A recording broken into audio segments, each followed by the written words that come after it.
आज मैं गुरु तत्व के बारे में चर्चा करूंगा।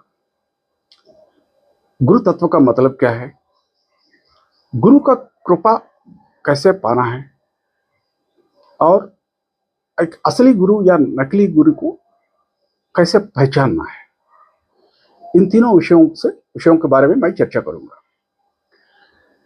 एक मैं उदाहरण के माध्यम से विषय को सरल तरीके से समझाने के लिए कोशिश करूंगा। मान लीजिए मैं बचपन से सनातन धर्म में हूं और आप लोग जैसे आप शायद जानते होंगे लॉर्ड बालाजी, तिरुपति बालाजी को, उनका भक्त हूं मैं। कुछ समय के बाद मान लीजिए मैं मेरा धर्म को बदलना चाहता हूं। जब दूसरा धर्म अभ्यास करना जब शुरू करूंगा तो और एक उनका धर्म का भगवान को प्रार्थना करना शुरू करूं। कुछ समय के बाद फिर मैं और एक बार धर्म बदली करना चाहता हूं, तो और एक भगवान को मैं प्रार्थना पूजा पाठ करना शुरू करूं। मैं जो पूजा पाठ कर रहा हूं एक ही भगवान को ही है हमेशा। पहले जब सनातन धर्म में था तब, और बाद में जब बाकी धर्म में चला गया तब भी भगवान तो एक ही है विश्व में, कोई अलग अलग नहीं है। सिर्फ उनका रूप अलग अलग रूपों में हम पूजा पाठ कर रहे हैं। अब आएगा मैं कुछ साल के बाद फिर योगाभ्यास शुरू करना चाहता हूं। जब योगाभ्यास शुरू करना है तो उसके लिए किसी न किसी गुरु के माध्यम से दीक्षा लेना पड़ेगा। और यहां पर जब दीक्षा लिया गया, मैं एक व्यक्तिगत व्यक्ति से नहीं ले रहा हूं दीक्षा। मैं जो पूजा पाठ किया था इतना सालों से, जिंदगी भर, उन्हीं भगवान की कृपा ही है ये। उन्हीं का कृपा से एक मानो माध्यम बन गया मेरे को दीक्षा देने के लिए। इसका मतलब मेरे को जो मिल रहा है दीक्षा वो भगवान का ही आशीर्वाद है, ना कि व्यक्तिगत आशीर्वाद नहीं है। मैं एक उदाहरण देके मैं इसको और भी अच्छी तरीके से समझाने के लिए कोशिश करूंगा। मान लीजिए कोई अचानक एक एक्सीडेंट हो गया है, एक आदमी बुरी तरफ जख्म हो गया, कोई अनजान आदमी वहां से गुजर रहे थे, उन्होंने एम्बुलेंस बुलाया, उनको अस्पताल पहुंचा दिया और अस्पताल में डॉक्टर साहब ने उनको इलाज करके जान बचाया। यहां सबसे पहले एक्सीडेंट हुआ अपना कर्म के कारण से, लेकिन जो बचाया गया वो भगवान ही की कृपा से ही बच गया ना। लेकिन भगवान स्वयं प्रकट नहीं हुआ, बात अलग है। लेकिन जो अनजान आदमी जिसने आपको एम्बुलेंस बुला के अस्पताल पहुंचाया और जो डॉक्टर साहब ने इलाज किया, उन्हीं के माध्यम से उन्होंने बचाया ना। तो ये समझने वाला बात है। हर एक चीज के लिए भगवान चाहिए तो वो डायरेक्टली आपको उसी समय अपना कृपा दिखा के, महिमा दिखा के बचा भी सकता है और आपको जख्म को गायब भी करा सकता है। लेकिन ऐसे होता नहीं है इस दुनिया में, क्योंकि ये दुनिया को, मानव समाज को भगवान ने सृष्टि रचना की है एक पद्धति के अनुसार। तो जब अपना कृपा जब दिखाता है भगवान, उसके लिए भी एक माध्यम का सृष्टि रचना करता है। मानव समाज में अपना जब भगवान ने सृष्टि रचना की है, कई जैसे डॉक्टर हो, कोई आचार्य उपाध्याय हो, उसी प्रकार और कोई घर बनाने वाला आर्किटेक्ट हो, इन सबको भगवान ने ही तैयार किया है। एक गुरु भी वैसा ही है। जिसको आध्यात्मिक यात्रा में जाना हो, उनके लिए एक गुरु करके उनका विधि के अनुसार एक माध्यम बना दिया। बाकी मानव के लिए। कई लोग ये पूछते रहते हैं कि अ, एक मानव रूप में है गुरु, तो उनको पूजा पाठ कैसे कर पाएंगे।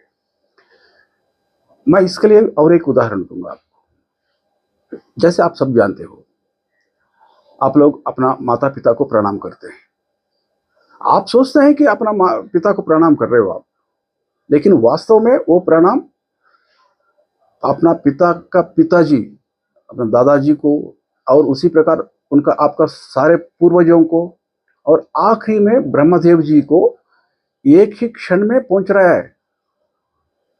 आप सोच रहे हो व्यक्तिगत स्तर पर आप पिताजी को प्रणाम कर रहे हैं करके, लेकिन वास्तव में आप प्रणाम कर रहे हो पितृ तत्व को प्रणाम कर रहे हो।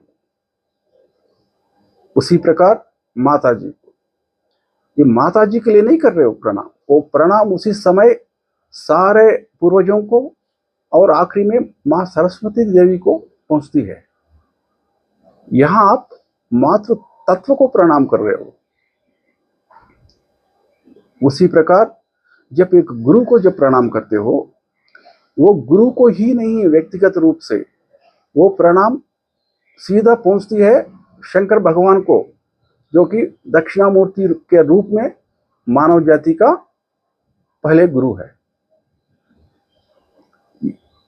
यहां पर एक गुरु तत्व को प्रणाम कर रहे हो, ना कि एक व्यक्तिगत स्तर पर नहीं कर रहे हो किसी इंसान को।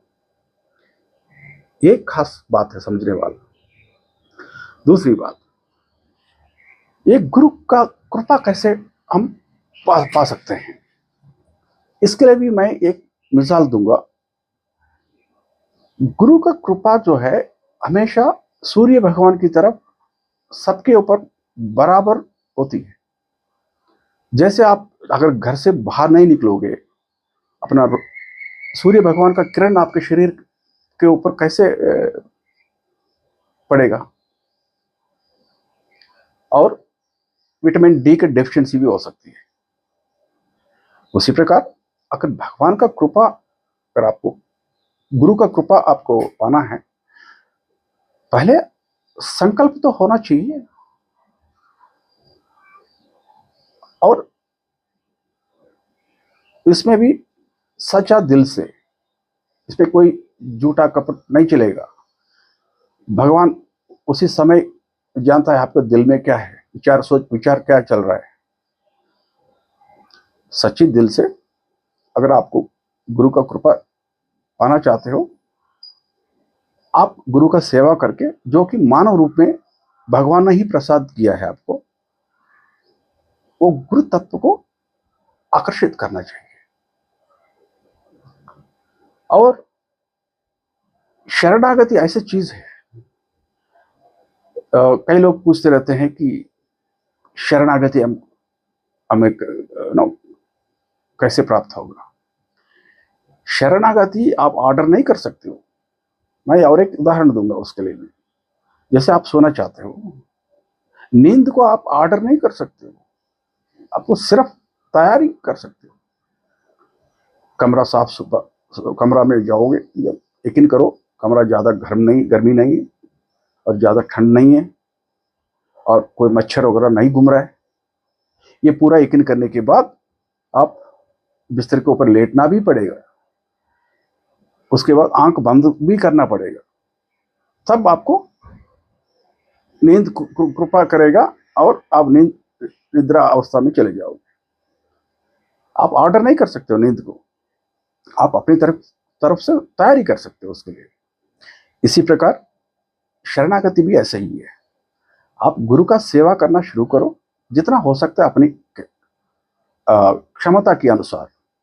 मैं ये नहीं बोल रहा हूं आपको क्षमता को पार करके करने के लिए, और धीरे धीरे वो गुरु तत्व ही आपको खींच लेगा अपनी तरफ। जैसे आप निद्रा अवस्था में चले जाते हो बगैर जान, आपको पता नहीं चलेगा, उसी प्रकार गुरु तत्व आपको खींच लेगा और शरणागति अवस्था में चले जाओगे। यह है असली तकनीक। इसके लिए आप लोगों को सिर्फ, कई लोग पूछते रहते हैं मेरे से, क्यों मैं एक गुरु आखिरी कर मानव ही तो है, तो मानव है तो फिर मैं कैसे पहचान पाऊंगा ये गुरु है या नहीं है, असली गुरु या नकली गुरु है? आप पहचान नहीं पाओगे। मैंने एक वीडियो में भी बताया था, एक गुरु का आध्यात्मिक स्थिति क्या है, अगर उसको पहचानना है आपको कम से कम उन गुरु से उस गुरु से और भी उन्नत स्थिति में होना चाहिए, तभी आप पहचान पाओगे कि ये गुरु कम आध्यात्मिक स्थिति है करके। अगर उस बात ऐसा है तो फिर आपको गुरु की जरूरत ही नहीं, फिर उस हालत में आप खुद ही काफी ऊंचा स्तर पर है आध्यात्मिक तौर पर। और दूसरी बात, कई लोग ये भी बोलते हैं ना, मेरे को एक सिद्ध गुरु चाहिए, सिद्ध गुरु चाहिए ताकि रातों रात मेरे को मोक्ष मिल जाए। सिद्ध गुरु आप चाहते हो, आपका क्षमता क्या है? आपके पास वो क्षमता है? सबसे पहले आप उसके लिए लायक है? ये भी अपना आप को भी प्रश्न करने वाला बात है। अगर आपके पास वो क्षमता है, आपको उसका अर्हता है, जरूर आपको एक सिद्ध गुरु भी शायद मिल जाएगा, लेकिन वो शॉर्टकट होता है।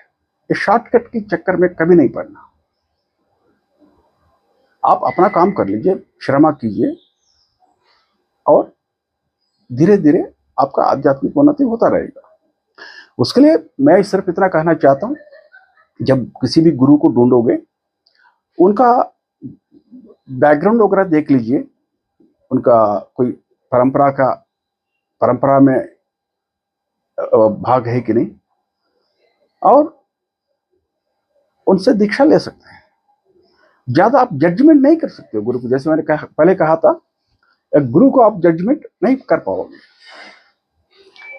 और अगर किसी को किस्मत खराब है, एक नकली गुरु मिला, वो आपका कर्म है, उसको कुछ नहीं कर सकते हैं। अपनी तरफ से कोशिश जरूर कर लीजिए, और साधारण तरीके से आप इंक्वायरी वगैरह कर सकते हो, और गुरु को पहचान पाओगे और दीक्षा ले सकते हो। हर चीज इस दुनिया में याद रखिएगा, हर चीज के लिए एक पद्धति होता है। जैसे मैंने पहले मिसाल दिया था आपको, आप बीमार पड़ गया, आप सेल्फ ट्रीटमेंट नहीं कर सकते हो, वो पद्धति नहीं है। बीमार पड़ गया तो आपको किसी एक डॉक्टर के पास जाना पड़ेगा, डॉक्टर से दवाई लेना पड़ेगा, और उनका सूचना के अनुसार अब दवाई भी खाना पड़ेगा। ये नहीं कर सकते हो कि मैं एक ही गोली दे दो और एक ही बार आपको मेरा बीमारी खत्म हो जाए। हर चीज के लिए कुछ समय लगता है इस दुनिया में, आप जानते हो सब, और हर चीज के लिए एक तरीका होता है। इसी प्रकार आपका बच्चों को स्कूल भेजना चाहते हो, अगर कहीं आप कहते हो कि मेरे को भेजना नहीं चाहता हूँ, मेरे पास बहुत धन है, मैं अमीर आदमी हूँ, टीचरों को मेरे घर में ही बुलाऊंगा और मेरे बच्चों को पढ़ाई कराऊंगा, ये पद्धति नहीं है। उस बच्चों का व्यक्तित्व विकास नहीं होगा, संपूर्ण तरीके से नहीं होगा। उनका स्कूल जाना ही पड़ेगा। क्या भगवान कृष्ण खुद स्कूल नहीं गए थे गुरुकुल में? उसी प्रकार राम जी खुद गुरुकुल में नहीं गए थे। जब भगवान भी जब किया गया है, तो क्योंकि वो समाज ऐसे निर्माण किया गया है भगवान ने। इसी प्रकार आपको आध्यात्मिक यात्रा करना हो, ये सिर्फ एक गुरु का माध्यम से ही हो सकता है। गुरु का कृपा का माध्यम से ही ये संभव है, क्योंकि भगवान ऐसे सृष्टि का रचना की है, समाज का निर्माण किया है। बिगर किसी एक गुरु के माध्यम योगाभ्यास में कभी कामयाबी नहीं मिलेगा। सारे शास्त्र कह रहे हैं, मैं नहीं कह रहा हूं बात, सारे शास्त्र में यही कहा रहे काफी युगों से, गुरु कृपा ही केवलम। तो आध्यात्मिक यात्रा में गुरु का पात्र इतना खास है। ये रहस्य जिसने अच्छी तरफ से समझ लिया, अचम हो गया उनको ये बात, आधा काम मोक्ष तो मिल ही गया। यहां पर गुरु को आप जब पूजा पाठ करते हो, मानव गुरु को मानव रूप में, हमेशा दिमाग में यही बात रखना, कई लोगों को बात अजम नहीं होता है, ये बात समझ सकते हैं, क्योंकि आप जब उस आदमी को देखते हो लगता है कि ये तो मेरा मेरा साथी है, भगवान को कैसे कल्पना कर पाऊंगा इनमें से, यही आप समस्या है मेरी। लेकिन आप जब मंदिर जाते हो तो आपको कोई समस्या नहीं होता है, आप किसी भी मूर्ति है, मूर्ति को आप पूजा पाठ कर लेते हो। लेकिन ये मानसिक समस्या है, मानसिक समस्या है सिर्फ। तो ये चीज ध्यान में रखिएगा, प्रयत्नपूर्वक अभ्यास कर लीजिए पहले, और ये हमेशा यही सोचना है, मैं गुरु तत्व को प्रणाम कर रहा हूं, ना कि व्यक्तिगत रूप से नहीं है, और उसके अलावा और कोई रास्ता नहीं है। जब आप अपना गुरु सेवा करोगे, हमेशा गुरु को याद करोगे दिन रात, वो गुरु तत्व आपको अपनी तरफ खींच लेगी और आपको ऊपर गुरु तत्व का कृपा बरसेगा। ये है इसमें समझने वाला खास प्रयास। आज के लिए इतना ही है, अगली बार दूसरी विषयों के बारे में हम चर्चा करेंगे। God bless you all.